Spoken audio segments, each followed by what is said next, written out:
علیکم السلام و رحمت الله و برکاته.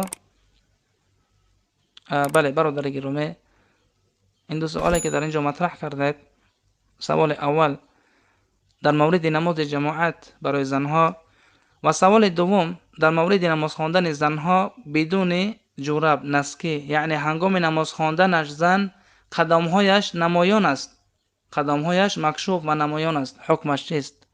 البته برادرم و هر کس این صدا و این جواب را میشنود، بالخصوص خواهران، سوال اول جوابش این است که نماز جماعت برای زنها واجب نیست. نماز جماعت برای زنها واجب نیست، نه در مسجد و نه در خانه، بلکه سنت است. نماز جماعت برای زنها یعنی که جایز است، سنت است. البته در بین اهل علم اختلاف وجود دارد.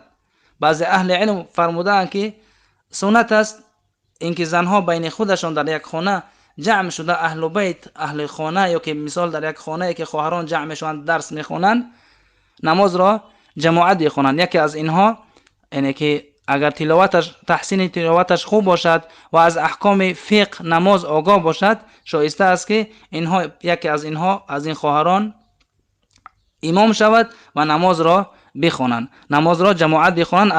البته اگر در بین این زنها مردی بیگانه نباشد، یعنی که تنها زنها باشند، تنها زنها باشند، ان شاء الله سنت است اینکه نماز را در خانه بخوانند. و بعضی اهل علم فرمودند که سنت نیست، والله اعلم، ولیکن قول راجح والله اعلم این است که جایز است، روا است بین زنها خودشان، یعنی که چیکار بکنند؟ نماز را جماعت بخوانند، نمازهای فرض را جماعت بخوانند. این است جواب سوال اول.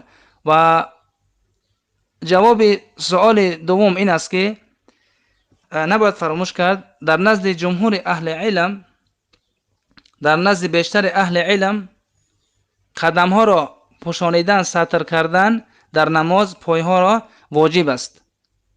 واجب است اینکه زن هنگام نماز خواندنش قدمهایش نمایان نباشد. جورب را در بر میکند چیزی را، اینه که قدمهایش باید که مکشوف نباشد، نمایان نباشد. واجب است سطر کردن، پوشانیدن قدمهایش در نماز.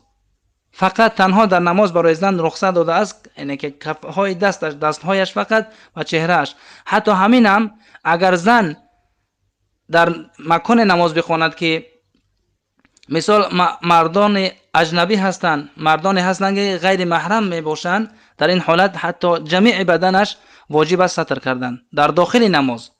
در داخل نماز همچنین ستر کردنش، چهرهش، دستانش، قدمهایش واجب است. اگر در نزد نماز بخواند در نزد مردانی که او را میبینند، مردان بیگانه، اما اگر در بین خودشان باشند، زنها، یا که در خانه باشند، در بین یعنی که محرمان خود، ان شاء الله اشکال ندارد قدمها، یعنی که استغفر الله، دستها و چهرهش گشاده باشد. اما قدمهایش را ستر کردن، پایهایش را ستر کردن، پوشانیدن با جورب و غیر جورب، این واجب است. البته در اینجا نوشتید که مکروه میشود یا نه، بدون شک مکروه است، بلکه نماز باطل میگردد، نماز باطل میشود، زیرا که ترک عورت میشود. در اینجا ترک عورت میشود.